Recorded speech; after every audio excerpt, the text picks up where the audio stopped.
रूपम की शो के special episode में आपका स्वागत है संदीप भाई।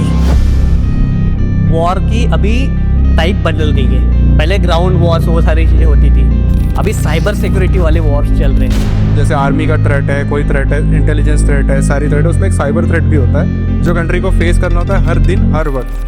साइबर सिक्योरिटी क्या होता है? जैसे हमारे पीएम है जो एक 2-3 रोल से ज़्यादा रोल प्ले करते हैं, वैसे ही एक साइबर आर्मी का भी रोल होता है जो 2-3 रोल से ज़्यादा रोल प्ले करता है।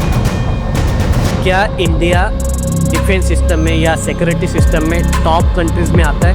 तो जनरली एक बार सोनी के ऊपर रैंसमवेयर अटैक हुआ था, वो इसलिए हुआ था कि क्योंकि काम है डार्क वेब करके ड्रग सेलिंग, गन सेलिंग, किसी की इंफॉर्मेशन निकालना, गलत काम भी होते हैं वहाँ पे। डार्क रूम एक चीज़ होती है, वहाँ पे ही होती है, लोग पैसे दे के एंजॉय करते हैं उस चीज़ों को। बट इससे नॉर्मल इंसान को खतरा है। ब्रीच डिटेक्ट होने के बाद what is the most important thing to do? US की बहुत सारी ऑर्गेनाइजेशंस हैक हो चुकी है, स्वीडन की हो चुकी है, इंग्लैंड की हो चुकी है, यूके में हो चुका है, फ्रांस का हो चुका है, इंडिया में भी हो चुका है ना। तो क्या होता है कि ये लोग एक दिन जीत जाते हैं, ठीक है, उस दिन हमें पता चलता है कि हाँ हम कहाँ हारे थे।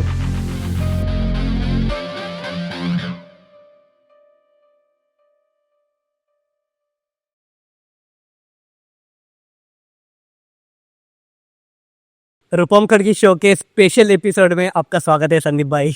हाय हाय रूपम, कैसे हो आप? आई एम गुड यार, आई एम डूइंग गुड। बहुत कुछ सीखना है आज आपसे, बहुत सारी बातें करनी है। स्पेशली ये टॉपिक फर्स्ट टाइम मैं पॉडकास्ट में ले रहा हूँ, साइबर सिक्योरिटी, क्योंकि बहुत इम्पोर्टेंट है। हर एक को इसकी नॉलेज होना बहुत इम्पोर्टेंट है, क्योंकि क्राइम रेट बहुत ज़्यादा बढ़ गया इसका, एंड आगे जाके बहुत ज़्यादा बढ़ेगा। सो इसकी अवेयरनेस होना बहुत इंपॉर्टेंट है। एंड आज के पॉडकास्ट में हम वही ट्राई करेंगे, स्पेसिफिक जो इन्फॉर्मेशन है वो देने की ट्राई करेंगे, क्योंकि वॉर की अभी टाइप बदल गई है। पहले ग्राउंड वॉर्स वो सारी चीज़ें होती थी, अभी साइबर सिक्योरिटी वाले वॉर्स चल रहे हैं। Yes, even I have recently read one post where Home Minister has declared that they will, form a cyber military in which they will recruit people who are in cyber security, and they will, recruit those people who are mostly doing black hat hacking, and there are types of hacker. So they will hire those hackers and they will give them contracts, or they will keep them on their own payroll. सो ऐसी चीज़ें होने वाली है, और definitely in future हमें ऐसे recruits और ऐसी एक साइबर वॉर आर्मी दिखने वाली है जो गवर्नमेंट के लिए डायरेक्टली काम करेगी। अभी भी कर रहा है, ऐसा नहीं है नहीं कर रहा है। Definitely some black hat hackers are there हो जो गवर्नमेंट के लिए कॉन्ट्रैक्ट बेसिस पे काम करती है। It is very confidential and they are just doing their job. और ये चीज़ अभी से नहीं है, आई विल से कि ये बहुत पुरानी चीज़ है, और रोज जो सरफेस लेयर पे आपको चीज़ें दिखती नहीं है, बट बैकएंड में जो हम कहते हैं डीप वेब साइड, और बैकएंड में बहुत सारी चीज़ें चलती है। सबसे पहले तो जो थ्रेट्स होते हैं उसके बहुत सारे टाइप होते हैं। जैसे आर्मी का थ्रेट है, कोई थ्रेट है, इंटेलिजेंस थ्रेट है, सारी थ्रेट है, उसमें एक साइबर थ्रेट भी होता है जो कंट्री को फेस करना होता है हर दिन हर वक्त। जैसे हमारे पीएम है जो एक 2-3 रोल से ज़्यादा रोल प्ले करते हैं, वैसे ही एक साइबर आर्मी का भी रोल होता है जो 2-3 रोल से ज़्यादा रोल प्ले करता अच्छा, है। वो लोग एक कंट्री को डिफेंड भी करते हैं किसी साइबर अटैक से। At the same time they are also attacking the countries which are not in our interest, because we have to engage. War is not like just a one phase, और हम enemy हैं, दुश्मनी के लिए लड़ रहे हैं, नहीं। कुछ इंगेजमेंट्स होती है जहाँ पे हमें काउंटर अटैक करना होता है, और कुछ इंगेजमेंट ऐसी होती है जहाँ पे हमें डिफेंस करना होता है। तो डेफिनेटली हमारे पास वो असेट्स है, एंड और वो कंटिन्यूसली चलता रहता है। कंटिन्यूसली चलते रहता है। उसका कुछ डीआरडीओ के अंडर है, एनटीआरओ के अंडर है, बहुत सारी ऑर्गेनाइजेशंस हैं जो ये चीज़ें करवाती है, और कॉन्ट्रैक्ट हायरिंग के थ्रू कुछ लोगों को टारगेट करती है और कुछ लोगों को रिक्रूट करके उनको टारगेट पे अटैक करने लगाती है। So yes, this is happening in this world. Okay ठीक है, तो इसको इसी क्वेश्चन से स्टार्ट करते हैं। बहुत सारे लोगों को नहीं पता होगा शायद साइबर सिक्योरिटी क्या होता है एंड कैसे होती है, क्या होती है, वो सारी चीज़ें बात करेंगे। बट इससे स्टार्ट करो कि एक ब्रीफ इन्फॉर्मेशन दे दो कि साइबर सिक्योरिटी क्या होती है। It's a nice question. Actually security में 2 डोमेन्स है, 2-3 मतलब डोमेन्स नहीं, डोमेन्स तो बहुत सारे, बट टाइप्स होते हैं। एक होता है इंफॉर्मेशन सिक्योरिटी और एक होता है साइबर सिक्योरिटी। इंफॉर्मेशन सिक्योरिटी में हमें मतलब इंफॉर्मेशन आईटी वर्ल्ड से रिलेटेड जो सिक्योरिटी होती है, जैसे कंप्लायंसेस है, ग्रीवेंसेस और बहुत सारी चीज़ है जो इन्फॉर्म रहनी चाहिए और उसको सिक्योर करना। तो उसके अंदर आप कंप्लायंस आता है, कुछ रेगुलेशंस आते हैं, कुछ ऑडिट्स आते हैं थोड़े बहुत, ऐसे कुछ डोमेन्स होते हैं। और एक होता है साइबर सिक्योरिटी। साइबर सिक्योरिटी में टारगेट्स और काम ऐसा होता है कि उसमें हमें ऑर्गेनाइजेशन को प्रोटेक्ट करना है, at the same time organization को डिफेंड करना है, एट द सेम टाइम हमें अटैक भी करना है, ताकि हम अपनी ऑर्गेनाइजेशंस को ज़्यादा सिक्योर कर सके उन अटैक्स से रिलेटेड जो अटैक्स अभी सरफेस वेब पे चल रहे हैं। So we can save them. So this is the common difference. सो साइबर सिक्योरिटी में बहुत सारी चीज़ है, बहुत सारे डोमेन्स है जहाँ पे हम नेटवर्क लेयर सिक्योरिटी देखते हैं, डेटा सिक्योरिटी देखते हैं, प्रोटेक्शन देखते हैं, एक्सेस मैनेजमेंट देखते हैं। उसके बाद हम फिजिकल सिक्योरिटी देखते हैं। उसके बाद हम इंसिडेंट रिस्पॉन्स एंड मॉनिटरिंग देखते हैं। फिर उसमें ऑफेंसिव सिक्योरिटी आती है, तो ऑफेंसिव सिक्योरिटी में पेन टेस्टिंग होती है, असेसमेंट होती है, रेड टीमिंग होती है। फिर आपका ब्लैक हैट हैकिंग भी होती है, वाइट हैट हैकिंग भी होती है, बहुत सारी चीज़ें, एथिकल है, अनएथिकल है, बहुत सारी चीज़ें। तो और इंफॉर्मेशन सिक्योरिटी में generally it's like suit boot पहन के आया दूल्हा, उस टाइप के जो लोग होते हैं, जो सर्टिफाइड होते हैं, कुछ लाइसेंस होते हैं उनके पास, वो आते हैं, ऑडिट करते हैं, चले जाते हैं, रिक्वायरमेंट देखते हैं, रेगुलेशंस देखते हैं, सब सही चल रहा है, नहीं चल रहा है तो उसको मार्क डाउन करते हैं, मार्कअप करते हैं, और कंप्लाइंट है, नहीं कंप्लाइंट है, उसका एक ब्यौरा देकर चले जाते हैं, एक रिपोर्ट बना के चले जाते हैं। So that is how it is. Okay. बहुत सारे ना फ्रॉड भी होते हैं, ठीक है। अगर सिंपल भाषा में बोलूँ तो यूपीआई हम जो स्कैन करते हैं उससे फ्रॉड होते हैं, फोन कॉल्स होते हैं। सो किस टाइप के फ्रॉड हो सकते हैं पॉसिबली, वो एक बार आइडिया दे दो। देखिए, यूपीआई से स्कैम्स होते हैं और फ्रॉड होते हैं, जो कि एक साइबर फ्रॉड और साइबर क्राइम का पार्ट है। और ये यूपीआई देखा जाए तो बहुत प्रोटेक्टेड है, बहुत सिक्योर है। हम AES एल्गोरिदम यूज़ करते हैं और उसी के थ्रू वो डिक्रिप्ट नहीं हो सकता और ब्रेक तो होगा ही नहीं, मुझे नहीं लगता अभी तक हुआ है।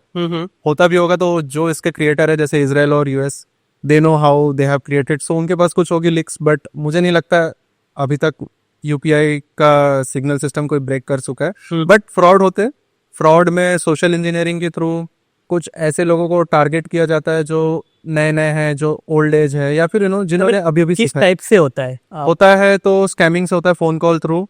सोशल इंजीनियरिंग में मेथड्स है, phone call scamming, email scamming, उसके बाद आपको लॉटरी स्कैमिंग, और उसके बाद आपको एक URL भेजी जाएगी, जो एक टाइनी URLs होती है, शॉर्ट एंड URLs क्रिएट करते हैं, और जेन्यून मैसेज भेज दिया जाएगा कि आप सपोज वो आपको मॉनिटर कर रहे हैं, ठीक है, और कुछ अटैकर्स है आपके बारे में जानकारी रख रहा है कि ये बंदा इस तारीख को बैंक जाता है, ये बंदा इस तारीख को इस कैफे में विजिट करता है। तो क्या करेगा कि उस कैफे का एक फ्रॉड सा मैसेज क्रिएट करेगा, वे टू SMS से एक पोर्टल है, और उसमें एक फ्रॉड लिंक, छोटी टाइनी URL क्रिएट करेगा और आपको भेज देगा। जैसे ही आप उस URL पे क्लिक करोगे तो वो अटैक एग्जीक्यूट हो सकता है, और अटैक कुछ भी हो सकता है, उसके पीछे मोटिव होगा उसका। जैसे हम सोशल इंजीनियरिंग के थ्रू एक कॉमन वेब अटैक करते हैं, CSRF अटैक। उससे बचने का तरीका नहीं है? उससे बचने का एक ही तरीका है कि हमें उस लिंक पे क्लिक नहीं करना है। क्लिक नहीं करना। अगर करना भी है तो उस लिंक को कॉपी करिए, पेस्ट करिए, उसको ईमेल पे, वेब सरफेस वेब पे कुछ पोर्टल्स आते हैं, उस पर वेरीफाई करिए कि ये जेन्युइन लिंक है या फ्रॉड लिंक है, और अपने डिवाइस से हो सके तो क्लिक ना करें, क्योंकि कुछ एंड्रॉयड डिवाइसेस हो सकते हैं जो मे बी उनके टारगेट पे हो। ऐसे तो ये लोग बड़े हैकर होते नहीं है, because they are mostly from Jamtara, if you know that one movie was also published on that. Mostly they are from Delhi side, Jamtara side. उनके स्कैमिंग पूरे पोर्टल होते हैं, उनके पूरे हब चलते हैं, और जनरली वो लोग फोन कॉल पे ही लोगों को टारगेट करते हैं। बट अभी लोग होशियार हो रहे हैं और अवेयरनेस बहुत आ रही है, तो मुझे लगता है उसमें अभी कटौती आ रही है धीरे धीरे। तो वही अवेयरनेस रखना, और लिंक्स पे क्लिक ना करना, और अनजान लोगों को अपना पिन नहीं बताना, और हाँ, अपने फ़ोन की कॉल फॉरवर्डिंग, मैसेज फॉरवर्डिंग ज़रूर चेक करनी चाहिए साल में या 6 महीने में एक बार, कि ऐसी कोई गलती से सेवा एक्टिवेट तो नहीं हो गई है। क्योंकि अगर उनको कॉल फॉरवर्डिंग और पोर्ट फॉरवर्डिंग, या सॉरी आपका मैसेज फॉरवर्डिंग एक्टिवेट है, तो then there are high chances that OTP would get leak and you can get scam. So this things are happening. अच्छा, एक वेरी बहुत फैसिनेटिंग टर्म है dark web करके, हाँ, उसके बारे में बताओ थोड़ा सा। द डार्क वेब जो है, it was actually made by US army. US army को कुछ कम्युनिकेशंस करने थे अपने ही सर्वर पे, जो सरफेस लेयर पे ना है। सरफेस लेयर मतलब क्या होता है कि आपका गूगल हो गया, आपका याहू हो गया, सारे सर्च इंजन जो आपके ब्राउजर से चल रहे हैं, आपके सर्च इंजन से जो भी सर्च क्वेरीज जा रही है, सरफेस वेब होता है। आपका डार्क वेब जो है वो ऐसी वेबसाइट्स होती है जो इन सरफेस वेब से एक्सेस नहीं की जा सकती है। So how to access that, there are some Tor browser, पहले अनियन राउटिंग होती थी, अभी भी है, और उस टॉर ब्राउजर के थ्रू कुछ लिंक्स होती थी जो हाइपर लिंक HTTP प्रोटोकॉल में भी नहीं होती है, कुछ और प्रोटोकॉल्स में होती है, और उसको एक्सेस करने के लिए हमें पीयर टू पीयर कनेक्शन बनाना होता है। So suppose there is a target website posted on dark web, हाँ। उसको रीच आउट करने के लिए और उसको कनेक्ट करने के लिए आधा एक घंटा लग जाता था फर्स्ट कनेक्शन में। Okay. बट आप देखते हो जैसे अब www.google.com, वो एक सेकंड भी नहीं लगता है, बिकॉज जो डार्क वेब है वो अपने सर्वर्स पे चलता है और host to host peer to peer चलता है, जो एक पीयर से दूसरे पीयर तक हमें कनेक्ट करवाता है, और वो कंट्री से कंट्री चेंज होते रहता है, सारी चीज़ें उसके पीछे। तो हाँ, ये एक सरफेस वेब से हटकर कुछ चीज़ है जो बैकएंड में मतलब चलती है, जो लोगों को दिखती नहीं है, इसलिए इसको डार्क वेब कहते हैं। और ये एक US आर्मी और इसराइल के साथ पता नहीं उनका कुछ था, they were they have some intelligence sharing, information gathering, जो भी उनके कुछ पोर्टल्स होते थे इंफॉर्मेशन शेयरिंग करने के लिए, इंटेलिजेंस शेयर करने के लिए, जैसे उनके पास मोसाद है, इनके पास CIA है, तो उनको कुछ लगा होगा या फिर US आर्मी को कुछ लगा होगा कि कुछ चीज़ें हैं जो हम ही शेयर करें हमारे सर्वर्स के थ्रू, इसलिए उन्होंने ये चीज़ बनाई थी। बाद में इसका नाम डार्क वेब बन गया, इसको बना के छोड़ने के बाद, क्योंकि लोग इसको यूज़ करने लग गए इलीगल एक्टिविटीज़ के लिए। Suppose drug selling, gun selling, then किसी की इंफॉर्मेशन निकालना, उसके कॉन्ट्रैक्टर्स वहाँ बैठे होते हैं, किसी का जैसे डार्क आपका ब्लैक हैट हैकिंग में जो कार्डर्स होते हैं, जो कार्ड को ATM कार्ड्स को या डेबिट कार्ड्स को टारगेट करते हैं इंडिविजुअल के, और उनकी इन्फॉर्मेशन को डिलीवर और शेयर करके, मतलब जो भी फ्रॉड करते हैं वो आपको वहाँ मिल जाएंगे। हाँ। एट द सेम टाइम गलत काम भी होते हैं वहाँ पे, डार्क रूम एक चीज़ होती है, वहाँ पे ही होती है, लोग पैसे दे के एंजॉय करते हैं उस चीज़ों को। सो वो सारी चीज़ें डार्क वेब पे होती है। So it's up to us how we use it. Generally हम जो सिक्योरिटी रिसर्चर्स होते हैं जो ब्लैक हैट हैकिंग करते हैं, वो वहाँ पे वो एक्सप्लॉइट खरीदने के लिए जाते हैं। बट इससे नॉर्मल इंसान को खतरा है? बिल्कुल खतरा है। अगर सपोज मैं आपको टारगेट कर रहा हूँ, मैं एक हैकर हूँ और आप मेरा टारगेट हो, मैंने सोच लिया है कि आपके मोबाइल में जो ऐप है उसमें कुछ वल्नरेबिलिटी, मुझे पता है आपके मोबाइल में वो ऐप है और मुझे आपके मोबाइल का कुछ डेटा निकालना है, आपका मोबाइल करना है हैक। आप ऑफकोर्स अगर आपका मोबाइल एंड्रॉयड है तो, iOS है तो फिर भी सिक्योर है, तो उस मोबाइल में उस ऐप का कोई एक्सप्लॉइट है जो अभी तक बना नहीं है, 0 डे बोलते हैं उसको, 0 डे एक्सप्लॉइट्स होते हैं जो अभी तक बना नहीं है, और मुझे वो चाहिए, और मैं उसको किसी भी हद तक जाने के लिए खरीद, मतलब कुछ भी कर सकता हूँ, कितने भी रुपए में उसको खरीद सकता हूँ। सपोज 10 लाख का एक्सप्लॉइट है, तो मैं डार्क वेब पे जाऊँगा और लिसनिंग करूँगा, अपनी डिमांड शेयर करूँगा उस पीयर से, उस पोर्टल से, और वो एक्सप्लॉइट बन के आएगा, और फिर मैं उसको खरीदूंगा और उस एक्सप्लॉइट्स को किसी भी तरह से एग्जीक्यूट करूँगा। जैसे ही एक्सप्लॉइट इंस्टॉल हो गया, इंस्टॉलेशन करने के बाद आपके मोबाइल की रीडिंग या फिर वो C2C मतलब सर्वर से उसको कनेक्ट करेगा, आपको पता भी नहीं रहेगा ये सब हो रहा है। तो कुछ इंडिकेशंस आते हैं हमें? हाँ, इंडिकेशन तब आते हैं जब आप अपडेट करते हो अपना मोबाइल, उसको अपडेटेड रखते हो, अच्छा। तभी। तो क्या होता है कि जब आप उसका एक्सप्लॉइट इंस्टॉल हो गया आपके मोबाइल में, ठीक है, तो एक कमांड एंड कंट्रोल सर्वर होता है जिसको हम C2C बोलते हैं, वहाँ से वो कुछ कमांड्स डालेगा, वो आपके मोबाइल में जाएगा, उस ऐप के थ्रू, उस एक्सप्लॉइटेड वल्नरेबिलिटी के थ्रू वो एग्जीक्यूट करेगा और आपका डेटा डंप करना चालू कर देगा। एट द सेम टाइम ऐसे ही कोई ऐप वल्नरेबल है और उस वल्नरेबल ऐप को ऐसी कुछ परमिशन है जो ब्रॉडकास्ट लेयर से आपकी इन्फॉर्मेशन, आपकी लोकेशन, आपका गैलरी का एक्सेस, जहाँ पे आपने गैलरी पे अपनी फोटोज वोटोज सब कुछ रखा है, उसका एक्सेस उस लेयर के थ्रू अगर उसको मिल रहा है, ब्रॉडकास्ट लेयर के थ्रू या कंटेंट लेयर के थ्रू, और आपने फुल एक्सेस दे के रखा है, तो यस, वो एक्सप्लॉइटेड वल्नरेबिलिटी से आपका पर्सनल डेटा ले सकता है। इसीलिए कभी भी रैंडम कोई ऐप को परमिशन नहीं देनी रहनी चाहिए, एंड यही हमारी प्रिकॉशन होगी, राइट? प्रिकॉशन होनी चाहिए। और आजकल तो यार गूगल अकाउंट्स को फुल परमिशन होती है, तो जो फोन कॉल्स होते हैं वो भी सुन सकते हैं उन लोग? हाँ, अगर देखिए जैसे अभी इंडियन गवर्नमेंट के ऊपर बहुत सारे पार्टीज ने क्लेम किया था कि पेगासिस के बारे में आपने सुना होगा, तो हाँ, मे बी उसमें वैसा चीज़ें थी। देखिए, ये जो इजरायली गवर्नमेंट है, US गवर्नमेंट है, चाइनीज़ गवर्नमेंट है, रशियन गवर्नमेंट है, दे आर बेस्ट, ठीक है। उनके जो ब्लैक हैट हैकर्स है, मे बी उनके पास ऐसे एक्सप्लॉइट्स अवेलेबल है आज के डेट में जो ऐसी चीज़ें कर सकते हैं। जो मूवीज में दिखाते हैं वो कुछ ज़्यादा ही दिखा देते कि 1 घंटे में पूरा लाइट सिस्टम हैक कर लिया होटल का, फिर वो आपका जेम्स बॉन्ड जा रहा है और वो वैसा होता नहीं है, ये महीनों का टारगेट होता है, इसको महीनों में अचीव किया जाता है, बहुत ज़्यादा प्लान और एग्जीक्यूशन के साथ ये चीज़ें होती है। और तो वैसे ही उसी में यही ये पेगासस जैसे चीज़ें यूज़ करते हैं। तो हाँ, back to your question, phones calls भी एयर ड्रॉपिंग के थ्रू किया जा सकता है अगर ऐसी कोई चीज़ें मोबाइल में चल रही है तो। ओके संदीप भाई, ये बताओ कि हैकर्स के टाइप क्या होते हैं? हैकर्स जो होते हैं जनरली 3 कैटेगरीज में होते हैं। एक होता है आपका ब्लैक हैट हैकर जो सबसे खतरनाक होता है। एक होता है वाइट हैट हैकर्स जो ऑर्गेनाइजेशंस एमएनसीज के लिए काम करते हैं और उनके टारगेटेड प्रोजेक्ट्स होते हैं। और एक होता है ग्रे हैट हैकर। तो ग्रे हैट हैकर थोड़े मतलब सस्पिशियस से होते हैं। ये क्या होता है कि ये किसी ऑर्गेनाइजेशन में भी काम कर रहे होते हैं, एट द सेम टाइम इनका रात को बीवी से झगड़ा हो गया हो तो रात को हुडी डाल के बैठ जाते हैं, जैसे मूवीज में दिखाते हैं कि आज इसको मैं छोड़ूंगा नहीं तो ये लोग भी करते हैं। जनरली ब्लैक हैट हैकिंग काफ़ी कहा जाए तो थोड़ी बहुत डेंजरस होती है, क्योंकि ये लोग असली हैकिंग करते हैं, यही लोग हैकर होते हैं और इन पे क्रिमिनल केसेस भी रजिस्टर्ड होते हैं, इसलिए उनको ब्लैक हैट बोला जाता है। कभी कभी नहीं भी होता है बट पता नहीं। तो हाँ, ये लोग एक्चुअल हैकिंग डिवाइसेस रखते हैं अपने पास। ये लोग, इनके पास आप जो actual black hat hacker certified है, मैंने उनके पास वाईफाई जैमर्स देखा हो, डी ऑथर देखा हो, वो लोग जेब में लेके ही घूमते हैं भाई कार हैकिंग टूल्स देखा हो, और even on various other YouTube channels you can see them, they are doing the job perfectly but for educational purpose again. So yes, this things are there and they are doing it. और governments बहुत interested होती है इन लोगों को higher करने में, क्योंकि government के जो टास्क होते हैं इंटेलिजेंस गैदरिंग और इंटेलिजेंस स्पेसेस में, तो खास करके साइबर क्राइम स्पेसेस में इन लोगों का बहुत इस्तेमाल होता है। और ये लोग बहुत ही जेन्युइन तरीके से या फिर अनएथिकल तरीके से ये सारे काम करते हैं।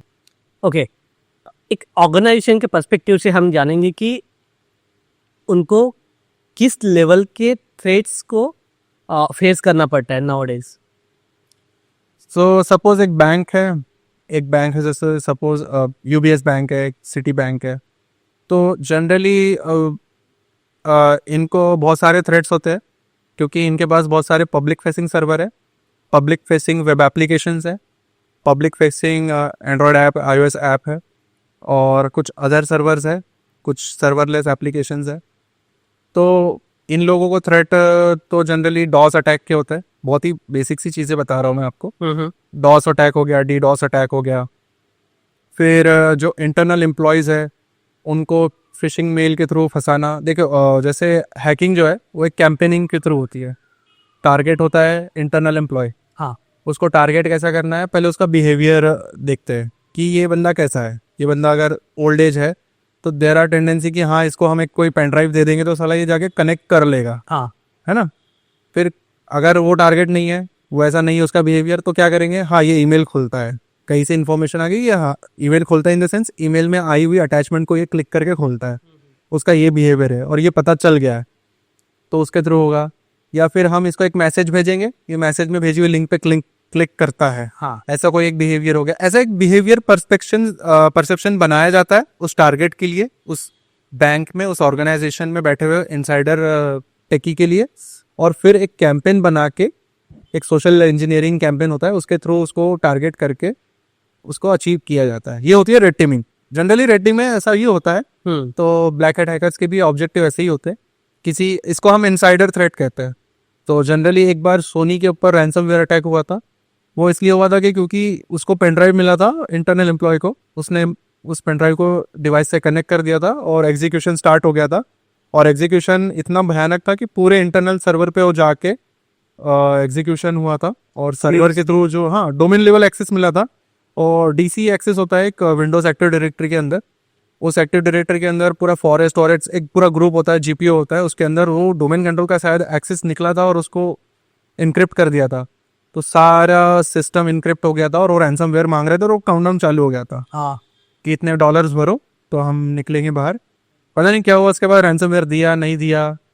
बहुत कॉमन है रैंसमवेयर अटैक्स, और ये सारे रैंसमवेयर अटैक्स ही यूज़ होते हैं बहुत सारे रशियन ग्रुप्स के थ्रू, बहुत सारे चाइनीज़, नॉर्थ कोरियन ग्रुप्स के थ्रू, जो ये बैंक्स को टारगेट करते हैं और रैंसम अमाउंट अचीव करते हैं और फिर अपना ऑब्जेक्टिव अचीव करते अगेन ऑर्गेनाइजेशन के पॉइंट ऑफ व्यू से पूछूंगा कि what are the key strategies to secure their network and data. हैं। ठीक है, तो इसमें सबसे चार देखिए पहले तो साइबर सिक्योरिटी में और बहुत सारे डोमेन्स है। सो सबसे पहले जो आप जिस डोमेन की बात कर रहे हो जैसे सिक्योर करना, वो प्रोटेक्शन और डिफेंसिव सिक्योरिटी के अंदर आता है। जो मैं अभी बातें कर रहा था अटैकिंग की, सोशल इंजीनियरिंग की, ये सारा ऑफेंसिव सिक्योरिटी का पार्ट है। ओके तो डिफेंसिव सिक्योरिटी में आपका होता है मॉनिटरिंग। ठीक है, मॉनिटरिंग करने के लिए मॉनिटरिंग डिवाइसेस होते हैं बहुत सारे, जिसमें लॉग्स जनरेट होते हैं। जैसे आप अभी अपना लैपटॉप, अपना एडी अकाउंट एक्सेस करोगे अपनी कंपनी का, अपना यूजर नेम पासवर्ड डालोगे, तो विंडोज आईडी के थ्रू वो लॉग जनरेट हो जाएगा आपके पीसी में और वो उनके सर्वर पे चले जाएगा। कुछ आईडीज होती है 46024, Windows log on, Windows log out के लिए 4625। अगर आपका अकाउंट लॉग आउट हो गया, आपने 10 बार गलत पासवर्ड डाला, तो देखना आपका विंडोज अकाउंट लॉक हो जाता है। हाँ हाँ फिर आपको एडमिनिस्ट्रेटर को कॉल करना होता है, फिर आपको ये करना है, क्योंकि 4740 एक लॉग आईडी होती है, वो ट्रिगर हो जाती है। तो वहाँ पे आपके यूजर नेम का, आपके आईपी एड्रेस का और आपके अकाउंट का एनालिसिस होगा कि यार ये जनरली जो आपका अकाउंट लॉग आउट ट्रिगर हुआ है या आपके हाथ से हुआ है या किसी और ने किया है, इसका एनालिसिस होता है बैकग्राउंड में। ओके तो ये सारी चीजें एक नेटवर्क लेयर सिक्योरिटी के थ्रू होता है, मतलब वो डिवाइस से पता चलता है। डिवाइस से, आपके लॉग से। और फिर एक डैशबोर्ड होता है, उस पर वो एक ट्रिगर करते हैं, वो आपका नाम हाईलाइट होता है। सारी चीजें ऐसे मॉनिटरिंग होती है। सॉक मॉनिटर्स होते हैं, थ्रेट हंटर्स होते हैं, थ्रेट मॉनिटर्स होते हैं, वो ये सारी चीजें आपको मॉनिटर करते रहते हैं 24 घंटे के अंदर आपने क्या किया, कैसे एक्टिविटी की। तो ये सारी चीजें हैं, नेटवर्क सिक्योरिटी का पार्ट है। उसमें बहुत सारे डिवाइसेस होते हैं, जैसे फायरवॉल है, इंटरनल फायरवॉल है, उसमें एक इंट्रूजन डिटेक्शन सिस्टम होता है, एक इंट्रूजन प्रिवेंशन सिस्टम होता है, फिर एक नेक्स्ट जनरेशन फायरवॉल है, अभी जो नया नया आया है, बहुत बूम है उसका और बहुत चल रही है। जैसे पोलो अल्टो हो गया, आपका चेक पॉइंट हो गया, सिस्को एएसए हो गया। तो एक्चुअली एक डिमिलिटराइज जोन होता है हर कंपनी का, उसको हम डीएमजी कहते हैं। डिमिलिटराइज जोन जैसे नॉर्थ कोरिया साउथ कोरिया वाला नहीं, उसको उन्होंने डीएमजी नाम दिया। वही एक डीएमजी जोन हम साइबर सिक्योरिटी में यूज करते हैं, हाँ network security point of view. वहाँ पे हम हनी पॉट्स क्रिएट करते हैं और एक नेटवर्क सिक्योरिटी लेयर क्रिएट करते हैं, जिसमें फायरवॉल सबसे पहले होता है, फिर आपका आईडीएस होता है, फिर आईपीएस होता है, depends upon the type of configuration. फिर एक ऑर्केस्ट्रेशन एसआईएम प्लेटफॉर्म होता है, जहाँ पे डैशबोर्ड पे हम देख सकते हैं, पूरा मॉनिटर कर सकते हैं, जैसे फिल्मों में दिखाते हैं हाँ हाँ हाँ वैसे ही होता है। वैसे ही होता है। हाँ, हम लोगों को मॉनिटर कर सकते हैं, हमारे ऑर्गेनाइजेशन के अंदर के लोगों को और बाहर से आने वाली अनवांटेड रिक्वेस्ट को। जनरली वीपीएन के थ्रू जो आप कनेक्ट करते हो अपने कंपनी को, दैट इज नॉट मॉनिटर्ड, क्योंकि वो ऑलरेडी सिक्योर टनल के थ्रू होता है और एक जेन्युइन बंदा ही कनेक्ट कर रहा है, उनको पता चलता है। अच्छा। बट जैसे ही हमारे पब्लिक सर्वर पे, किसी बैंक के पब्लिक सर्वर पे एक DDoS अटैक हो रहा है, एक डॉस अटैक हो रहा है, एक बॉट के थ्रू अटैक हो रहा है, रशियन रीजन से, चाइनीज रीजन से, तो वो डिटेक्ट होता है और उसके ऊपर वो लोग एक्शन लेते हैं। 24 घंटे 24/7 एक टीम होती है, सॉक टीम, वो काम करते रहती है। अगेन बहुत सारे मेरे माइंड में क्वेश्चंस आ रहे हैं। ऐसे नॉर्मली पब्लिक प्लेस पे भी बहुत सारे ओपन वाईफाई रहते हैं, सो उनको कनेक्ट करने के बाद भी ये सारी चीजें हो सकती है? बिल्कुल बिल्कुल बिल्कुल कनेक्ट नहीं करना चाहिए नहीं करना चाहिए। पब्लिक वाईफाई को। मैं सबसे पहले आप सबको, देखने वाले लोगों को भी सजेस्ट करूंगा। क्या होता है कि जैसे आप रेलवे स्टेशन चले गए, यू हैव सम वर्क, और आप सोच रहे हो कि यार मेरा बॉस जो है वो अभी आपका गलती से हॉटस्पॉट नहीं चल रहा है, आप जियो नेटवर्क है आपके पास, जो भी नेटवर्क है आपका नहीं चल रहा है, लेकिन मेरे बॉस मुझे कॉल कर रहे हैं, मुझे टीम्स पे रिप्लाई करना ही पड़ेगा, तो आप गलती से पब्लिक वाईफाई पे कनेक्ट कर देते हो। अगर मेरे जैसा बंदा वहां बैठा होगा, मैं डी ऑथर लेके घूम रहा होगा, ठीक है, मैं क्या करूंगा कि एक पहले तो मैं एक एक्सेस कंट्रोल क्रिएट करूंगा और वो जो वाईफाई है उसको डाउन कर दूंगा। ठीक है, उसका एक डिवाइस आता है। ओके उसके बाद एक एक्सेस कंट्रोल क्रिएट करूंगा उसी के नाम से, उसी वाईफाई के नाम से, डिक्टो वैसे का वैसा। या फिर डी ऑथर चला दूंगा। डी ऑथर से क्या होगा कि आपका रिक्वेस्ट उस वाईफाई को नहीं जाएगा, मेरे वाईफाई को जाएगा। और वो आपको जेन्युइन लगेगा कि हाँ, रेलवे प्लेटफॉर्म नंबर 4 ये वाईफाई मैं कनेक्ट कर लेता हूँ। एक बार आपने मुझे कनेक्ट कर लिया, आप गए। WAPT सिक्योरिटी होती, WPA करके IEEE प्रोटोकॉल है, उसके अंदर वो सिक्योरिटी मार्क्स होते हैं, वो नहीं होता उसमें, और मैं आपकी सारी रिक्वेस्ट डिक्रिप्ट कर सकता हूँ। साइबर सिक्योरिटी का अपने ओवरऑल डिफेंस सिस्टम में कितना बड़ा रोल होता है? डिफेंस मैकेनिज्म में बहुत सारे चीज़ें होती है, जैसे हनी पॉट मैंने आपको बताया, डीमिलिटराइज जोन, ये हर कंपनी का क्रिएट होता है। जनरली ये हैकर्स को ट्रैप करने के लिए होता है। रैबिट होल्स होते हैं, जैसे हम लोग एग्जाम देते हैं, जैसे मैं एक ऑफेंसिव सिक्योरिटी सर्टिफाइड बंदा हूँ, तो मैंने एक एग्जाम दिया है ऑफेंसिव सिक्योरिटी का। उसमें हम जब एग्जाम देते हैं तो हमें 24 घंटे के अंदर वो लैब क्रैक करनी होती है, और वो प्रॉक्टर्ड एग्जाम होती है, हमको रूम में लॉक कर देना होता है खुद को, and we just do that exam. तो उसमें बहुत सारे रैबिट होल क्रिएट कर देते हैं। जैसे आप हैक करते चले जा रहे हो, आपको एक्सेस मिलते जा रहा है, बाद में पता चलता है कि ये तो जेन्यून हैकिंग है, मतलब जेन्यून चीज़ें हैक ही नहीं हुई, जो मेरा टारगेट हो वो ये है ही नहीं, वो रैबिट होल्स है जिसमें मैं फंस चुका हूँ।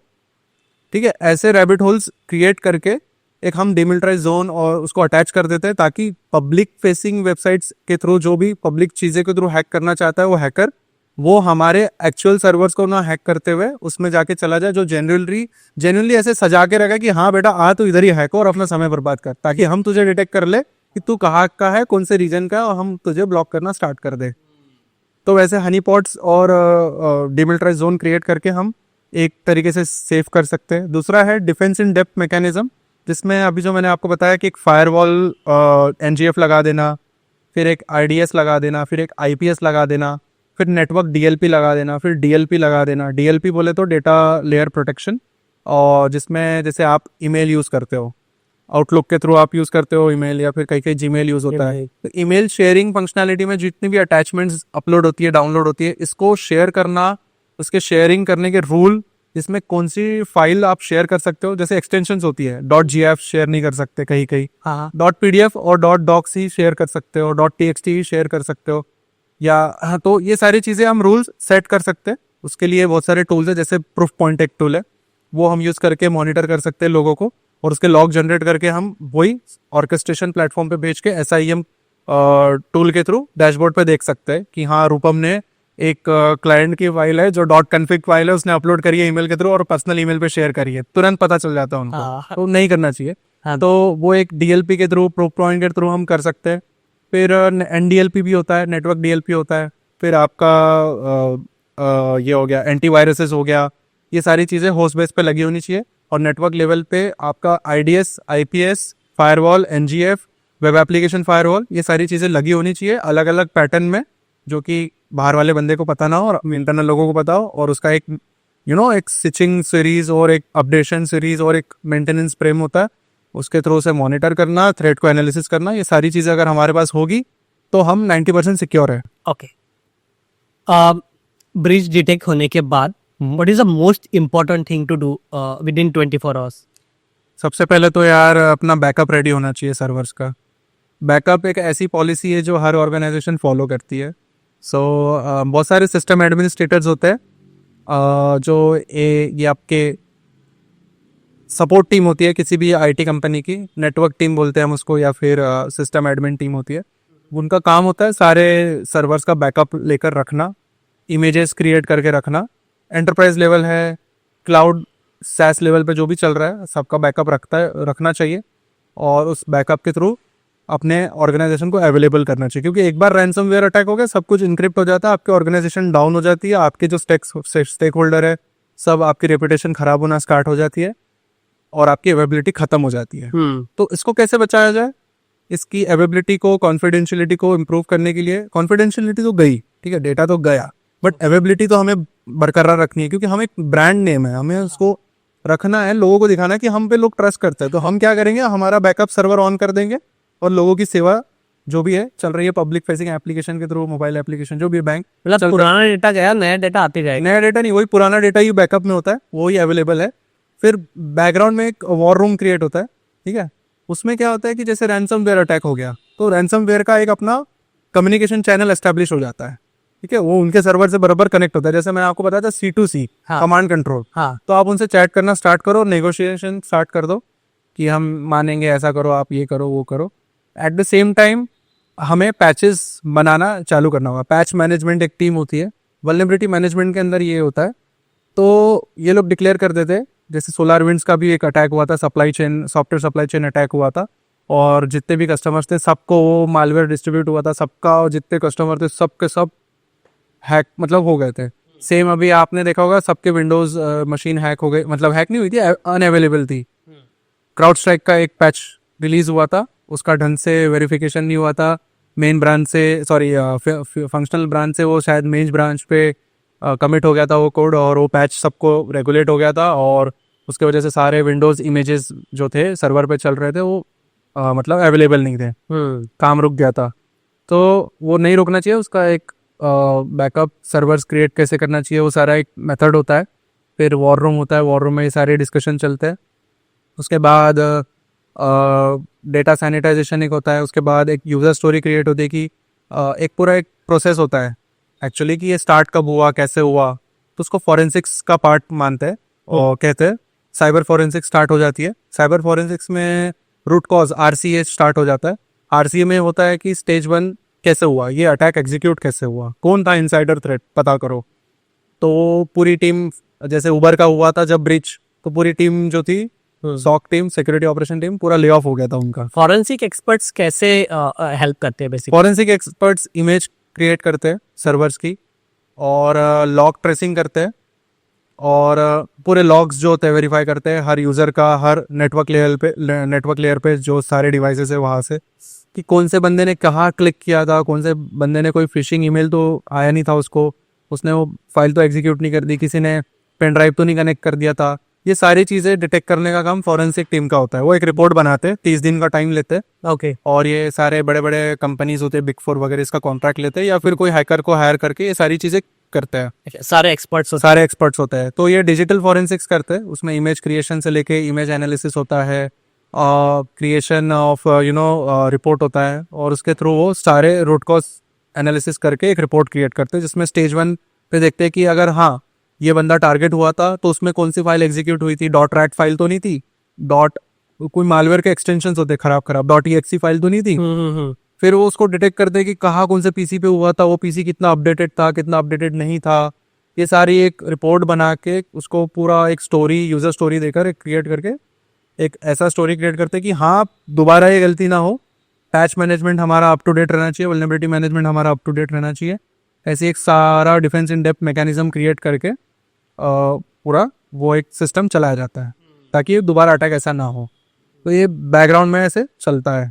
तो ये मैंने कहीं ना कहीं पढ़ा था कि एक कंट्री जो है वो बढ़िया तभी है जब उनका गवर्नमेंट सिस्टम स्ट्रांग नहीं, जब उनका सिक्योरिटी सिस्टम स्ट्रांग है, तब जाके वो कंट्री एक बढ़िया डेवलपिंग कंट्री, एक स्टेबल कंट्री मानी जाएगी।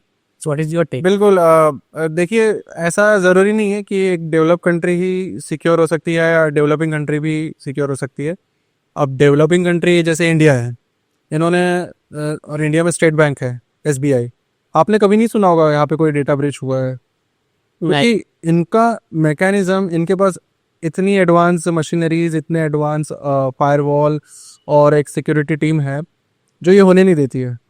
ठीक है, जैसे एक टेररिस्ट होता है ना, आप देखते हो मूवी में, फैमिली मैन सीरीज में आपने डायलॉग भी सुना होगा कि टेररिस्ट हर दिन अटैक करता है, हाँ। हर तरीके से, हाँ। और हमको हर दिन जीतना होता है। जिस दिन हम हार जाते हैं वो लोग जीत जाते हैं। सेम साइबर सिक्योरिटी में ऐसा ही है, हर दिन अटैक होता है, हर दिन मशीनरीज, आपका टेस्ट, आपका मैकेनिज्म है, डिफेंस मैकेनिज्म टेस्ट होगा, आपका अटैकिंग सिस्टम आपको करना ही होगा, आपको अपने इंटरनल पेन टेस्ट कराना ही होगा, ताकि हम आपको खुद को पता चले कि अटैकर अटैक करेगा तो हमारा सिस्टम कितना एफिशिएंट है, अटैक को झेलने लायक है नहीं है। ये सारी चीज़ें चल रही होती है। तो ये चीज़ को बेयर करना, इसका कॉस्ट जो भी कंपनी पे कर सकती है वो सिक्योर है। जैसे यूएस है, यूएस में भी होता है, यूएस की बहुत सारी ऑर्गेनाइजेशंस हैक हो चुकी है, स्वीडन की हो चुकी है, इंग्लैंड की हो चुकी है, यूके में हो चुका है, फ्रांस का हो चुका है, इंडिया में भी हो चुका है, ठीक है, जापान का हो चुका है, पाकिस्तान का हो चुका है, मलेशिया का हो चुका है ना।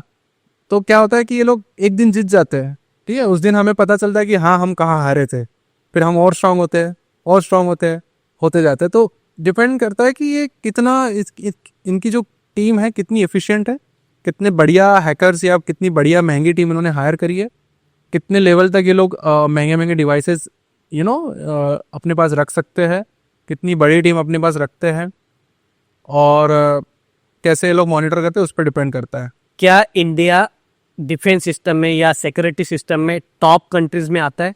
हाँ, आता है। हाँ, चाइनीज से हम थोड़े बहुत तो पीछे है, चाइनीज, बट टॉप 5 में, टॉप 10 में हम, टॉप 10 में आते हैं, टॉप 10 में। ओके। इसकी ना साइबर सिक्योरिटी की प्रॉपर एजुकेशन भी होती है, जॉब्स भी होती है। सो इसके जॉब टाइप्स क्या क्या रहते हैं? ठीक है, तो जैसे मैं एक एप्लीकेशन सिक्योरिटी साइड में हूँ, मुझे 3 डोमेन का नॉलेज है। सो मैंने डिटेक्शन इंजीनियरिंग, SIEM और UEVA पे काम किया। इसके बाद मैंने एप्लीकेशन पेन टेस्टिंग पे काम किया, और अभी मैं DevSecOps में हूँ। जो कि मैं इंजीनियरिंग साइड में आ चुका हूँ। तो मैंने जब आया था इस फील्ड में तो मैंने सोचा था कि मुझे पेन टेस्टर ही बनना है, लेकिन मुझे जॉब जिसमें मिल गया मैंने वो ले लिया, क्योंकि of course it's a college placement था। तो डोमेन्स तो बहुत सारे हैं। तो नेटवर्क सिक्योरिटी एक डोमेन है, फिर आपका डेटा सिक्योरिटी एक डोमेन है, फिर आपका डेटा कंप्लायंस एक डोमेन है, ठीक है। तो आप शुरुआत कभी भी को कर सकते हैं, बस आपका परसेप्शन क्लियर होना चाहिए, इतनी अवेयरनेस होनी चाहिए आपके अंदर कि मुझे कौन से साइड में जाना है। अगर आप बोलते हो कि मुझे पेन टेस्टिंग करना है तो उसमें नेटवर्क पेन टेस्ट भी होता है और एप्लीकेशन पेन टेस्ट भी होता है। अगर आपका दिमाग कॉलेज में बग बाउंटी करने में था लगा हुआ, या एप्लीकेशन डेवलप करने में था, फ्रंट एंड डेवलप करने में था, बैक एंड डेवलप करने में था, तो आप एप्लीकेशन सिक्योरिटी में जाइए। हाँ, आपका दिमाग अभी क्लाउड सिक्योरिटी में चल रहा है, नेटवर्क साइड ज़्यादा चल रहा है, तो आप नेटवर्क सिक्योरिटी में जाइए, क्लाउड सिक्योरिटी में जाइए। आपका आपका एम्बिशन है कि आपने एमबीए कर लिया, लेकिन अभी एमबीए करने के बाद आपको सिक्योरिटी में आना है, तो आप क्या करोगे? आप ऑडिटर बन के जा सकते हो, कंप्लायंस में आप काम कर सकते हो। तो उसके लिए एक सर्टिफिकेशन होता है ISO 27001। इसके टाइप ऑफ सर्टिफिकेट्स है, आप ये सर्टिफिकेट अचीव कर लीजिए, इसका एग्जाम दीजिए, आप ऑडिटर बन के किसी भी बिग 4 कंपनी में आप जॉब ले सकते हैं आराम से एमबीए करके, और आप ऑडिटर करके आप ऑडिट कर सकते हो उस कंपनी का। ये काफ़ी फंक्शनल काम है, टेक्निकल काम होता नहीं है। और सिक्योरिटी ऑडिट करके आप एक रिपोर्ट जनरेट करके आप उसका ऑडिट करके ख़त्म कर सकते हो। आप बीकॉम हो फिर भी आप साइबर सिक्योरिटी में आ सकते हो। तो उसके एंट्री जो है बहुत सारे तरीके से होती है। अभी तो वोकेशनल कोर्सेज आ चुके हैं, जैसे हमारे नागपुर में सेंट पॉलिटी कॉलेज है, वहाँ पे मैंने देखा है कि वो बीवॉक करके उन्होंने डिग्री निकाली है, बैचलर्स ऑफ वोकेशनल करके। उसमें AI data, AIDS, AIML data science और साइबर सिक्योरिटी, ऐसी बहुत सारी डिग्रीज आ रही है। रक्षा यूनिवर्सिटी है, राष्ट्रीय रक्षा यूनिवर्सिटी गवर्नमेंट की है। एक है national forensic university Gujarat MP, Rajiv Gandhi प्रौद्योगिकी संस्थान, वहाँ पे भी बैचलर के कोर्सेज आ चुके हैं, तो ये कोर्सेज कर सकते हैं। हमारे वक्त तो पीजी ही होता था, तो मैंने तो पीजी किया है, डिप्लोमा साइबर सिक्योरिटी में सीडैक से। तो वो एक एंट्री है, वहाँ से आप अच्छी मतलब अगर आपने MCA किया या आप बीटेक हो तो आप एंट्री करके वहाँ पे वो कोर्स कर सकते हो, वहाँ से आपको प्लेसमेंट मिलेगी। उसके बाद आपको MS करना है साइबर फॉरेंसिक्स में, तो राष्ट्रीय रक्षा यूनिवर्सिटी है और नेशनल फॉरेंसिक यूनिवर्सिटी, आप वहाँ जा सकते हो। उसके बाद आप IITs में जा सकते हो, IIT में MS कर सकते हो। IIT कानपुर एक प्रोग्राम चला रहा है जो 1.5 साल का प्रोग्राम है, डिस्टेंस लर्निंग और ऑन कैंपस प्रोग्राम। उसकी फ़ी बहुत ज़्यादा है और वो लोग एंट्रेंस टेस्ट काफ़ी तगड़ा लेते हैं और उनकी फैकल्टी भी बहुत बढ़िया है। तो आप उसमें network cryptography, pen testing, hacking, सारी चीज़ें सीख सकते हो। डिफेंस का तो अभी उतना आया नहीं है, डिफेंस जनरली टूल बेस्ड होता है, तो वो जनरली लाइसेंसिंग के थ्रू बच्चों को कॉलेज कैंपस से रिक्रूट करके ही वो लोग ट्रेनिंग देकर ही ये सारी चीज़ें करवाते हैं। ऑफ कोर्स आप पुणे में कहीं जाओगे तो वहाँ पे हैकिंग क्लब बन चुके हैं बहुत सारे। तो अगर आप कोई अच्छे नाम चिन्ह कॉलेज में हो पुणे में, तो डेफिनेटली आप इन कम्युनिटी से जुड़ सकते हो, जो कि OWASP कम्युनिटी एक है जो कि अभी नलमिट में शामिल हो चुका है। नल कम्युनिटी, आप उसको ज्वाइन कर सकते हो, वहाँ से आप internship opportunity, job opportunity score कर सकते हो। फिर आपका एक नलकॉन है, गोवा नलकॉन में इवेंट होता है हर साल, हैकर्स आते हैं देश और दुनिया से और वहाँ पे मीटअप करते हैं। फिर कोकॉन है, कोकॉन करके एक नल ग्रुप है जो कोचिन में होता है। मेरे एक सर थे मनु जकारिया सर, वो वहीं से है और वो होस्ट करते हैं उस इवेंट को, बड़े बड़े स्पॉन्सर्स के थ्रू वहाँ पे वो इवेंट होस्ट होता है। क्या होता है इवेंट पे? वो इवेंट में हैकर्स आते हैं, वर्कशॉप्स होती है कार हैकिंग पे, मोबाइल हैकिंग पे, वायरलेस हैकिंग पे, सैंपल हैकिंग, सैंपल वगैरह। आप वहाँ पे आप डिवाइसेस खरीद सकते हो, ये सारे जो मैंने बताया ना, आपका डी ऑथर, वाईफाई जैमर, वो सब वहाँ पे बेचते भी है और ट्रेनिंग भी देते हैं उसकी, और सर्टिफिकेशंस होते हैं और बहुत वैल्यूएबल चीज़ है ये। तो ऐसी बहुत सारी कम्युनिटीज़ है। और ब्लैक हैट की भी एक कम्युनिटी है, black hat USA, black hat DEF CON, जो सऊदी में हुई थी लास्ट टाइम, USA में, इस साल USA में हुई है। हर बार चेंज होता है, आप उसका भी पार्ट बन सकते हो। आपको पेपर प्रेजेंट करना होता है उसमें और एक रिसर्च पब्लिश करनी होती है, और आपके ऊपर कोई क्राइम इन्वेस्टिगेशन भी चल रही है, तो it's like a not an advantage, but yes you are a black hat hacker वेसन to their world, so yes you can be part of that community. और आप फ्रीलांसर हो साइबर सिक्योरिटी में, तो आप ब्लैक हैट हैकिंग में भी जा सकते हो। ब्लैक हैट USA का आप पार्ट बन सकते हो, ब्लैक हैट इंडिया भी है। काफ़ी नामचीन बड़े बड़े हैकर लोग होते हैं। मेरा तो उतना लेवल नहीं है, लेकिन मैंने देखा उन लोगों का काम करना, उनके ऑब्जेक्टिव्स अचीव करना। They are very sharp, they are very sound, they are not naive with their approach, they don't talk nonsense, they are very peculiar, and they are narrow minded. At the same time they are a very much good observer, their psychology is different, they can assess a person also. Actually ये जो hackers होते हैं ना, they are very much psychologically advanced and updated. They can guess the person's personality by their gesture, the way they talk. They are very good at introspection. So they have these advantages with them. तभी वो एक चीज आती है ना अंदर से कि हाँ मैं हैक करूँ किसी के पर्सन को टारगेट करूँ. तो ओसिंट के थ्रू और थ्रेट इंटेलिजेंस और इंटेलिजेंस गैदरिंग ये सब उसी का पार्ट है. ये लोग करते हैं ऐसा. तो जो ग्रुप्स होते हैं, ग्रुप्स में हम जॉब कर सकते हैं, ऐसे आप बोल रहे हो? हाँ, बहुत सारे ग्रुप्स हैं, फोरम्स बन चुके हैं. तो जैसे सिक्योरिटी बोर्ड करके वो हमारे 2017 पास आउट बंदा है. They are doing very good in Bangalore and Pune. They have open their startup. They are doing application pen test, red teaming activities. तो वो लोग अपना खुद का मीटअप करवाते हैं और उनके मीटअप में मोस्टली कॉलेज स्टूडेंट्स आते हैं, second year, third year, final year, और वहाँ पे नॉलेज गेन करते हैं. प्रोफेशनल भी जाते हैं, मेरे जैसे प्रोफेशनल मैं भी जाता हूँ, उनसे सुनता हूँ. और वहाँ पे जो डिफरेंट वल्नरेबिलिटीज़ है, जैसे कोई वल्नरेबिलिटी अभी जनरली एक्सप्लॉइट हुई है, नई आई है, उसका डिस्कशन होता है. उसका एक अटैक वीडियो, एक अटैक POC, RFP दिखा के लोगों को सिखाया जाता है. नॉलेज शेयरिंग होती है. हाँ. तो वहीं पे इंटर्नशिप अपॉर्चुनिटीज़ वगैरह अगर आती है तो लोगों को अपडेट करते हैं और उनके थ्रू जुड़ के हम कोई कंपनीज जो भी है एंट्री लैटरल एंट्रीज पा सकते हैं. But generally people hackers don't open up. जैसे मैं आपके आगे आ गया, पॉडकास्ट कर लिया. मैं एक हैकर नहीं हूँ, मैं जस्ट एन एथिकल हैकिंग करता हूँ. थोड़ी बहुत चीज़ें मुझे पता है. तो इतने ओपन अप नहीं होते वो लोग. They are very. आप काफी ओपन अप हुए, काफी कुछ आपने शेयर किया है बेसिकली. अच्छा, अगर किसी को हैकर बनना है तो कौन सी स्किल्स रिक्वायर्ड होती है? देखिए, सबसे पहले तो ऑपरेटिंग सिस्टम का नॉलेज होना ज़रूरी है और नेटवर्किंग. ओके. आपको नेटवर्किंग पता होनी चाहिए क्योंकि IP एड्रेस के ऊपर ही सारा खेल है, वहीं से चीज़ें स्टार्ट होती है. नेटवर्किंग, फिर सोशल इंजीनियरिंग आपको आनी चाहिए. आप कैसे सोशली लोगों से कनेक्ट करते हो, हाँ. इन्फॉर्मेशन निकाल सकते हो. आपके अंदर वो जी होनी चाहिए तो वो है तो आप कर सकते हो. उसके बाद कीड़ा होना चाहिए. उसके बाद नेटवर्किंग का नॉलेज हो गया आपके पास. उसके बाद ऑपरेटिंग सिस्टम का नॉलेज हो गया. सिक्योरिटी कंसेप्ट का नॉलेज होना चाहिए और आपका इंटरेस्ट होना चाहिए. That's it. कोई भी सीख सकता है फिर. कोई भी सीख सकता है. थोड़ी बहुत स्क्रिप्टिंग आनी चाहिए. स्क्रिप्टिंग, पाइथन स्क्रिप्टिंग भी आती है तो बहुत अच्छी बात है. अच्छा, नॉन टेक्निकल बैकग्राउंड से जो है बिल्कुल, कभी ये सारी चीजें सीखनी आजकल तो यूट्यूब पे सब कुछ अवेलेबल है. हमारे वक्त पर तो नहीं था. हाँ. तो yes, through YouTube they can learn. There are many channels on YouTube. They can follow them. They can learn this things. Bug bounty क्या होता है संदीप भाई? बग बाउंटी एक जैसे साइबर नहीं, जैसे पुलिस जो होती है, US पुलिस होती है, वो बाउंटी हंटर्स हायर करते हैं. ठीक है. वो क्या करते हैं, क्रिमिनल को मतलब पकड़ना है. लो लेवल का क्रिमिनल होगा, उस पर बाउंटी घोषित कर देंगे $1,00,000 $1,00,000 की, सॉरी. अच्छा. जैसे जॉन विक होता है, वो एक हाँ. बाउंटी हंटर ही है. हाँ. तो उसको टारगेट दे देते हैं, इसको डाउन करना है, हम आपको इतने पैसे दे देंगे. तो वैसे ये होता है. हाँ, ऐसा होता है. US पुलिस करती है ऐसा. अच्छा. तो प्राइवेट डिटेक्टिव्स को हायर करती है और वहाँ पे वो क्रिमिनल्स को बोलती है कि इसको पकड़ के लाओ, हम आपको इतने इतने पैसे दे देंगे. उनको बाउंटी हंटर्स बोला जाता है.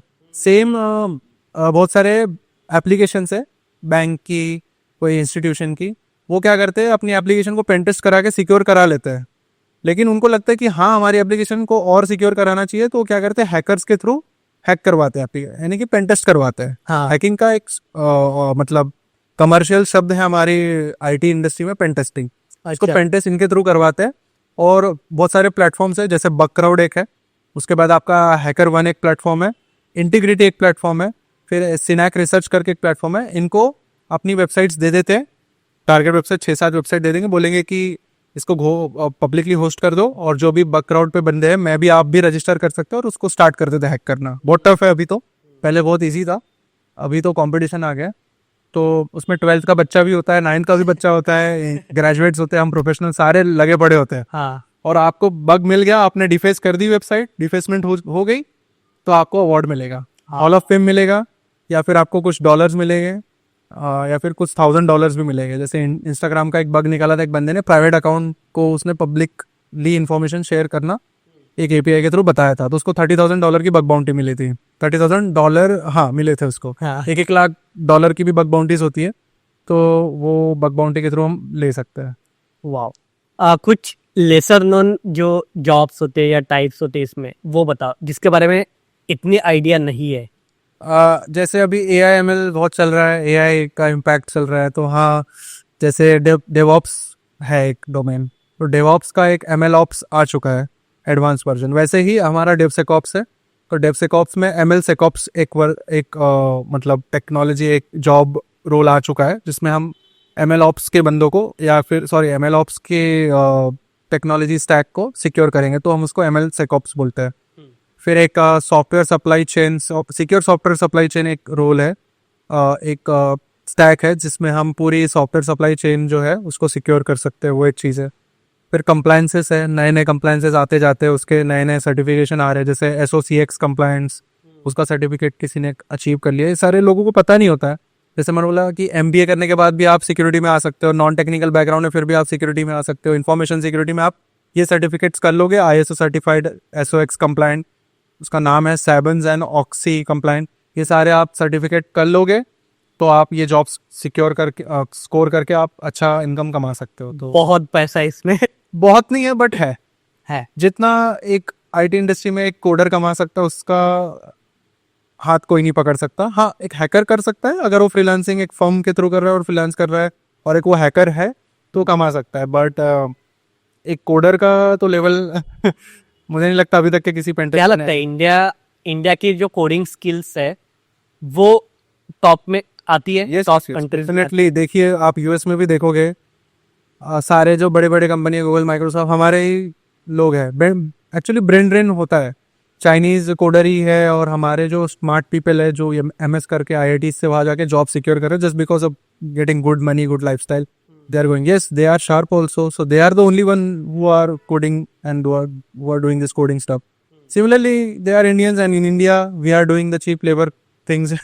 सारी चीज़ें आउटसोर्स है, चाहे सिटी बैंक हो, चाहे फेसबुक हो, सारों की जो भी है, मतलब डिज़ाइनिंग वहाँ पे होती है, हाई लेवल कोडिंग वहाँ होती है, लेकिन सारी चीज़ें बैक एंड डेवलपमेंट है, माइक्रो सर्विस डेवलपमेंट है, वो वहीं पे इंडिया में ही हो रही है। तो yes, we are the one who are best in coding, I will say. Great. CISO क्या होता है उसके बारे में बताओ। CISO एक हाई लेवल की पोस्ट है, एक कंपनी में एक ही CISO होता है। CISO का फुल फॉर्म है चीफ इंफॉर्मेशन सिक्योरिटी ऑफिसर। इस जॉब रोल का इस व्यक्ति का काम होता है उस ऑर्गेनाइजेशन की सिक्योरिटी का जिम्मेदारी लेना, चाहे ऑफेंसिव सिक्योरिटी हो, डिफेंसिव सिक्योरिटी हो, दोनों। जब भी एक थ्रेट एक्सप्लॉइट होता है, एक इंसिडेंट रिस्पॉन्स का बड़ा इवेंट होता है, एक हैकिंग इवेंट हो जाता है, रैंसमवेयर होता है, तो CISO ही जिम्मेदार होता है अपने चीफ फाइनेंस ऑफिसर को, चीफ टेक्नोलॉजिकल ऑफिसर को, CEO को रिपोर्ट करने वाला। तो CISO का काम होता है दोनों टीम को एंगेज करना, दोनों टीम को टाइमली उनसे अपडेट लेना, पैच मैनेजमेंट से लेके वल्नरेबिलिटी मैनेजमेंट देखना, पेन टेस्टिंग एक्टिविटीज़ और अटैक सिमुलेशन और रेड टीमिंग के रिजल्ट्स को कंप्लाई करना, ऑक्यूपाई करना और उसको रेगुलेट करना, उसके रेगुलेशंस मेजर क्रिएट करना, दोनों टीम को रेगुलेट करना, स्टैंडर्ड और ग्रीवेंसेस और कंप्लायंसेस को अप टू डेट रखना। सारी टीम को एक लीडरशिप का रोल निभाने, मतलब एक लीडरशिप का रोल वो CISO ही फुलफिल कर सकता है, और वही एक लीडरशिप रोल है जो एक रिटायरमेंट एज होती है एक साइबर सिक्योरिटी इंजीनियर की, जब वो बहुत अपग्रेड एडवांस हो जाता है तो उस पोजीशन पे आके काम करता है। ओके, तो कैन यू बिकम CISO?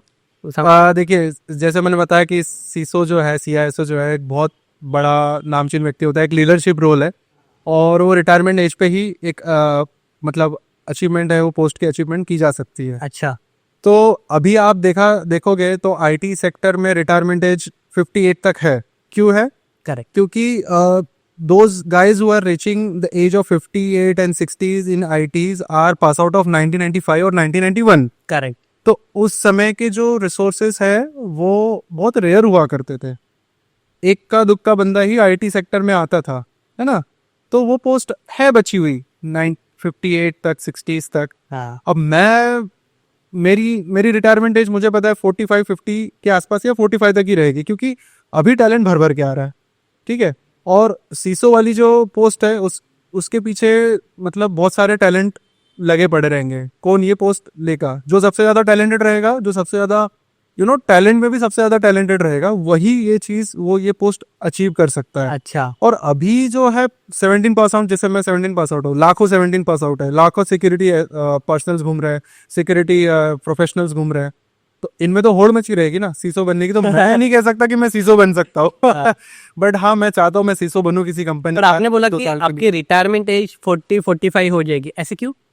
ऐसा इसलिए क्योंकि जैसे मैंने कहा कि 95 पास आउट जो है उसमें इक्का दुक्का बंदा आईटी प्रोफेशनल बनता था। हाँ हाँ।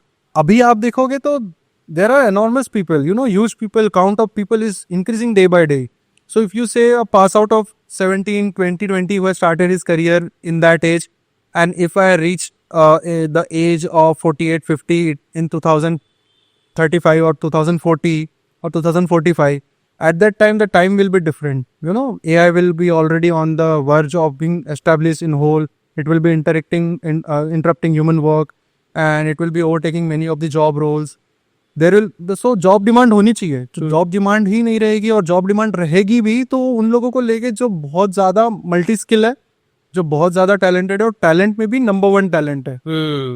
तो उस एज में उतना रहना उस लेवल तक तो मैं खुद की गारंटी नहीं ले सकता. इसलिए मैं नहीं समझता. हाँ, कॉन्टिन्यूसली अपग्रेड करते रहना पड़ेगा. अभी तो बहुत टैलेंटेड लोग आ रहे हैं और मैं एक चीज समझ चुका हूँ आईटी वर्ल्ड में कि जो रिटायरमेंट एज 58-60 है वो नहीं रहने वाली, वो 45-40 तक ही रहेगी in future. One last question Sandeep भाई क्योंकि आप उस फील्ड में हो, आपने इतनी सारी इंफॉर्मेशन शेयर करी है, बहुत सारी. अब अपकमिंग जो सिक्योरिटी में आने चाहते हैं कोई, जिनको हैकर बनना है, उनके लिए या नॉर्मल पब्लिक के लिए, सबके लिए अगर कोई मैसेज देना चाहोगे आप, वो क्या होगा? डेफिनेटली मैं उनको कहूँगा कि आप अपने इंजीनियरिंग के सेकेंड ईयर से ही स्टार्ट कर दीजिए. ऑपरेटिंग सिस्टम को समझना और नेटवर्क को समझना और बग बाउंटीज करना, आईओसीज के बारे में जानना. व्हाट इज़ इंडिया, मतलब आईओसीज होती है डिटेक्शन इंजीनियरिंग में, अगर आपको जाना है तो उसको समझना. बैकएंड कैसे चलता है किसी ऑपरेटिंग सिस्टम का, ये सब समझना. उसके बाद जितने भी आप पॉडकास्टर्स हैं साइबर सिक्योरिटी वालों, जो लोग हैं, उनको फॉलो करना, अपना इंटरेस्ट जगाना, अपना इंटरेस्ट समझना, ये बहुत ज़रूरी है. उसके बाद फोरम्स को फॉलो करना, अपने कॉलेजेस में एक एक सेल एस्टेब्लिश करना, साइबर सेल एस्टेब्लिश करना, CTFs चैलेंज द फ्लैग ऐसी हैकेथॉन्स में पार्टिसिपेट होना और खुद के कॉलेजेस में होस्ट करना. ये अगर आप करते हो और कम्युनिटी बिल्डिंग करना, ये आप करते हो तो yes you can be a great hacker और सिक्योरिटी पर्सन इन फ्यूचर. और हाँ ऑफ कोर्स यार, कॉलेज के प्लेसमेंट के बाद डिपेंड करता है आपको अपॉर्चुनिटी मिलती है या नहीं मिलती है, या फिर आप खुद एक उस डोमेन में जाना चाहते हो तो एक इंटरेस्ट लेकर चलना, वो एक वे होता है. तो वो आप वे अगर आप बनाते हो, आजकल तो कॉलेज फैकल्टीज़ काफ़ी अपडेट हो चुकी है thanks to the updated faculties and their skill set. वो खुद को अपडेट करते हो और वो बच्चों को अपडेट करवा रहे हैं. तो यही एक अच्छी चीज़ है कि बच्चों को समझ में आ रहा है. और हाँ, यूट्यूब एक बहुत अच्छी चीज़ है. और हमारे टाइम पे ये चीज़ें नहीं होती थी तो हम we use to lag behind, but अभी वैसा नहीं है. आज का ज़माना काफ़ी कॉम्पिटिटिव हो चुका है. तो ये starting in the early stage is most important. बच्चे 9-10 से ही स्टार्ट कर देते हैं, कुछ 11-12 से स्टार्ट कर देते हैं. तो हाँ, इंजीनियरिंग के सेकेंड ईयर से स्टार्ट करना एक बहुत अच्छा हो सकता है. फाइनल ईयर में भी आप स्टार्ट कर सकते हैं. तो इंटरेस्ट लेना और इंटरेस्ट को ऊपर रोज़ काम करना, रोज CTF सॉल्व करना, रोज एक वल्नरेबिलिटी के बारे में पढ़ना, इन्फॉर्मेशन गैदर करना, ये आप स्टार्ट कर देंगे तो yes you can be a hacker, you can be in cyber security community. Wow मजा आया संदीप भाई, बहुत सारी आपने इंफॉर्मेशन दी है. More on a technical basis पे ये पॉडकास्ट था. मुझे भी जेन्युइनली इतनी सारी चीजें नहीं पता थी जितनी आपने बताई है. मुझे फिर से ये पॉडकास्ट देखना पड़ेगा कुछ चीजें सीखने के लिए जेन्युइनली, क्योंकि आपने काफ़ी कुछ इन्फॉर्मेशन शेयर करी है. कुछ ऑडियंस हो सकती है जो ऑलरेडी इस चीज़ को जानते हो, तो उनके लिए एक टॉपअप हो सकता है कि इन डिटेल में आपने बात करी. प्लस ये भी बात करी कि जो जिनको नहीं पता उनको क्या करना चाहिए, क्या प्रिवेंशन रखना चाहिए, वो सारी चीज़ें. तो जनरल पीपल के पर्सपेक्टिव से भी एज वेल एज जो हैकर बनना चाहते हैं या जो हैकर है उनके लिए भी बहुत इन्फॉर्मेटिव पॉडकास्ट था. एंड मेरे लिए तो डेफिनेटली मैं बहुत कुछ सीखा, क्योंकि वो वाइब मैच हो गई ना. तो आपकी वाइब से ही मैं बहुत कुछ सीखा. वो पूरा टेक्निकल ऐसे गया है. It's my pleasure यार, like I'm feeling honored while talking to you and delivering this set of information to you, and I hope like the audience who will be seeing our podcast will be getting the same and will be learning from us. Definitely. Definitely you guys can reach out to me on LinkedIn and I'm happy to help you all the time. I'm available on LinkedIn, on Twitter, and yes, you can contact me anytime. I will help you. I can give you career guidance. I can help you with some concepts and topics where you want to learn and grow. So yes, I'm open for you guys. Yeah, thank you. भाई बंदा मिल गया आपको, जाओ LinkedIn पे message करो, reach out करो. कैसा था पॉडकास्ट, कैसा लगा, कैसा एक्सपीरियंस था? Yes, this podcast, this is the first podcast I am ever attending and talking to you. It's like a pleasure to talking to you and मुझे भी नहीं पता था, मुझे इतनी सारी चीजें बताए यार, ये मुझे पूछता नहीं है. हम क्या है, हम एक कॉर्पोरेट एम्प्लॉय है. वो होता है ना कि सही बंदे से सही सवाल नहीं पूछे जाते. सो आई थॉट कि यस डेफिनेटली वो मुझे लगा कि आपने काफी अच्छे सवाल पूछे. Being not to this background, still you ask some genuine question. You have done your research on this topic and you ask me questions. I feel honoured and yes to the team, thanks to them and thanks to you man. नहीं thanks to it, it's a pleasure कि आपने इस platform पे आके इतनी सारी information share करी है जो कि ऑडियंस को ऑब्वियसली हेल्पफुल होगी. So definitely a pleasure meeting to you. Sure Rukam. Actually for today's podcast बहुत मजा आया, बहुत एंजॉय किया. फिर से करते हैं कुछ पॉडकास्ट, प्लान करते हैं. श्योर. तब तक के लिए thank you so much for your time. Thanks a lot. Thank you. Bye. Bye.